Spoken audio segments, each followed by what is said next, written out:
Du coup, vous pouvez l'imaginer, la spéculation est en train de peser sur le Real Madrid et le bord de Florentino Pérez. On reparle du coup de Zinedine Zidane, on reparle de Jürgen Klopp. Ce qu'on va faire, les amis, c'est qu'on va ouvrir la presse espagnole pour faire ensemble le point, plus les informations FC Barcelone avec, attention, un petit caillou dans la chaussure de Lewandowski. Voici la une de la presse catalane, les amis, car les Catalans ont fait la une sur le Real Madrid et bien entendu pour appuyer, mettre le doigt dans la plaie pour saluer le bon travail de Pep Guardiola. Lui le coach de City, lui le Catalan, l'ancien du Barça. Pep a réussi son coup à la une de Sport, le coup sur la tête de Xabi Alonso à la une du Mundo Deportivo. Regardez Marca qui nous dit très clairement qu'aujourd'hui Xabi Alonso n'a plus de crédit, sin crédito, ici en discussion avec Jude Bellingham. Mais attention, vous allez voir également qu'il y a un peu d'optimisme qui revient du côté du Real Madrid. Preuve avec la une de As, il y a du mieux, même si la récompense n'est pas là. Mejoría sin premio. Regardez en page intérieure, Marca, avec justement ce plus et ce moins. Le moins, c'est que, regardez, l'alarme rouge a été déclenchée,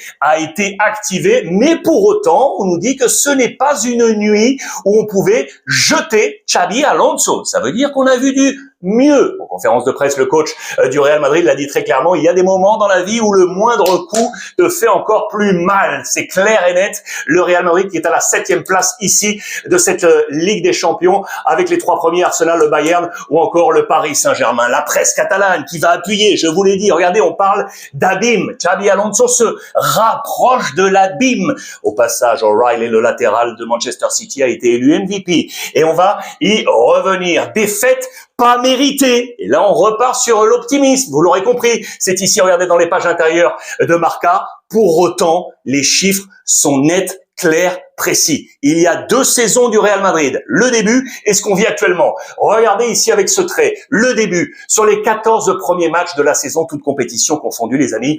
13 victoires. 13 sur 14, une défaite, c'était face à l'Atlético avec une défaite 5-2. Mais depuis, sur les 8 derniers matchs, 2 victoires seulement, 3 matchs nuls et 3 défaites, les amis. Le Real Madrid de Xabi Alonso est en train de se couper en deux et du coup, la presse catalane, vous l'aurez compris, parle de crise. Regardez dans les pages intérieures de Mundo Deportivo avec là aussi des chiffres clés. 2 défaites de suite à Madrid, à Bernabéu, Celta et Manchester City après avoir enchaîné 8 victoires consécutives à domicile. C'est la rupture. Voilà où sont ces 2 défaites sur la dernière tendance, sur les 10 derniers matchs. Ces 2 défaites consécutives, les amis, problématiques pour Xabi Alonso qui, je vous le rappelle, en championnat est 2e à 4 points du FC Barcelone. Le Real qui jouera dimanche 21h sur la pelouse Alaves, alors que le Barça jouera la veille 18h30 à domicile face à Osasuna. Hier, charnière centrale face à Manchester City, ces 2 hommes, Rudiger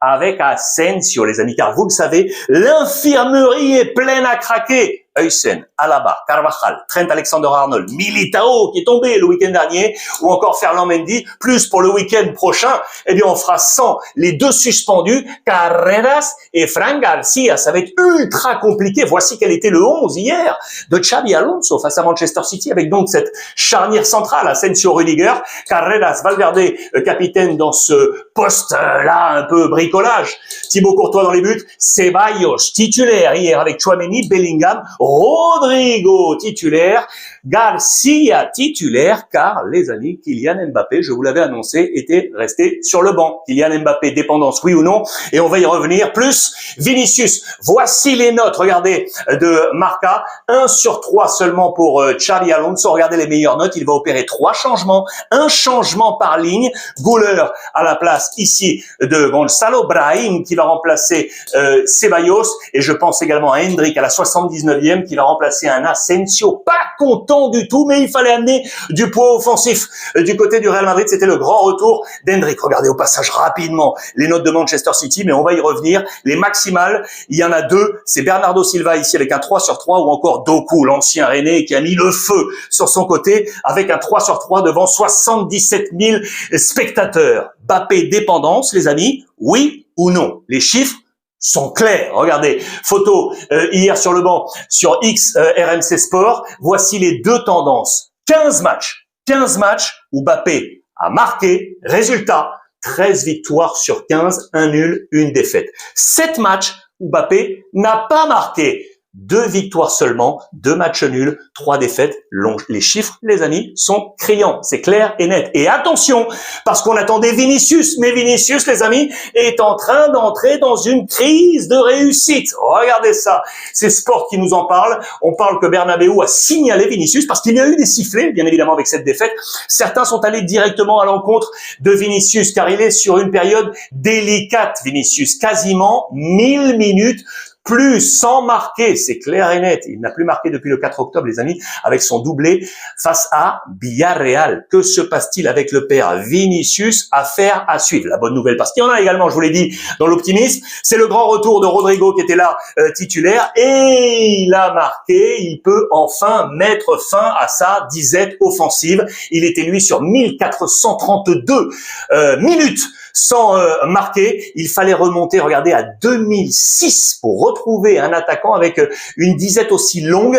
1618, c'était Raoul, les amis. Le capitaine emblématique, c'était en 2006. Et donc ce geste, regardez, Xabi Alonso avec Rodrigo, ça, c'est l'optimisme que l'on veut voir du côté du Real Madrid. Va-t-il rester en place, oui ou non? En attendant, regardez un coup d'œil également sur Manchester City. Saluons le travail de Pep Guardiola. Voici quel était son 11 de départ avec Donnarumma, Gvardiol, Diaz, Nunez, O'Reilly, donc MVP, Foden, Gonzalez, le capitaine Silva, Ryan Cherki, les amis, était titulaire, Haaland et un super Doku. Cherki, voici sa zone d'activité, les amis. Il a été ultra performant, comme l'a été Doku de l'autre côté. 4 changements. L'escouade offensive va être changée du côté de Pep Guardiola avec les entrées de Reinders, Marmouche, Savigno et Ake. Très bon coup réalisé par Pep Guardiola qui devient l'entraîneur avec le plus de victoires en club sur la pelouse du Real Madrid. 7, les amis. 5 avec le Barça et 2 avec Manchester City, avec donc un super Ryan Cherki. Les Espagnols face aux Anglais cette saison en Ligue des Champions,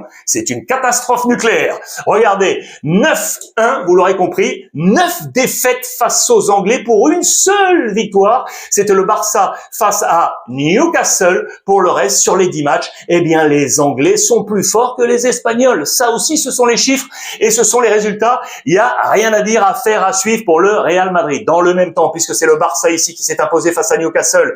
Regardez Hansi Flick, les amis. Le Barça qui est à la 15e place de cette Ligue des Champions. L'objectif, c'est d'atteindre, vous le savez, ce top 8 où figurent le Real et l'Atlético Madrid. Pour ce faire, eh bien, Hansi Flick, dans les colonnes de Marca, a des devoirs à faire. Et sur le plan offensif, et sur le plan défensif, regardez, 6 matchs de Ligue des Champions et aucun clean sheet. On a toujours pris des buts. Il faut consolider la défense. Du côté du FC Barcelone, au total, 3 victoires cette saison du côté de cette Ligue des Champions. Et on a un homme symbole de ce léger couac, même si on va y revenir car les remontadas permettent au Barça pour l'instant de s'imposer. Mais attention, regardez Lewandowski, les amis. Lewandowski, il est dans une période un peu sombre, hein, c'est clair et net. 8 mois depuis son dernier but en Ligue des Champions. Cette saison, en Ligue des Champions, eh bien, c'est un 0 pointé, les amis. 0 pointé pour Lewandowski qui était titulaire cette semaine en Ligue des Champions, qui n'a pas fait un gros match.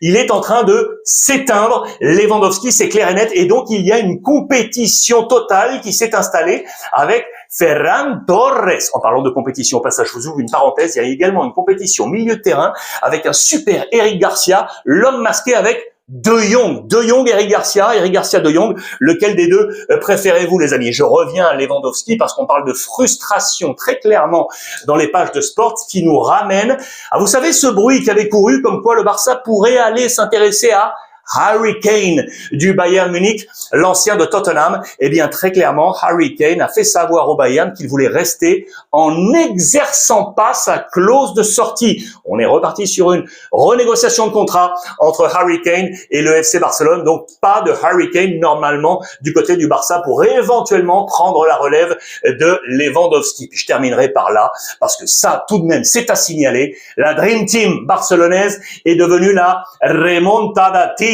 avec un super, vous le savez, Jules Koundé, auteur du doublé cette semaine en Ligue des Champions. Je vous montre ça parce que ça fait, regardez, 16 remontadas depuis que Hansi Flick est au FC Barcelone. Ça, c'était la Saison passée, il y en avait eu 9 exactement. Regardez tout ça. Cette saison, on est déjà à 7 remontadas. À 4 reprises, on a dû remonter 2 buts d'écart. Levante, Atlético, Celta, Real Madrid. Et à une reprise, eh bien, le Barça a dû remonter dans le même match 2 buts d'écart. C'était face à Benfica, souvenez-vous, à 2 reprises, ce qui est absolument incroyable. Mais voilà, ça fait aujourd'hui partie de l'ADN de ce Barça. Il va falloir corriger certaines choses si le Barça veut pérenniser sa situation devant, et notamment en championnat, je vous le rappelle, le Barça qui ce week-end, donc samedi 18h30, affrontera à domicile Osasuna. Voilà les amis pour ce point complet aujourd'hui. Dites-moi ce que vous en pensez. Comment avez-vous trouvé ce Real Madrid? Comment avez-vous trouvé Manchester City? Faites-moi le point sur votre Ligue des Champions et sur ce FC Barcelone. Passez une bonne journée. Je vous embrasse et profitez des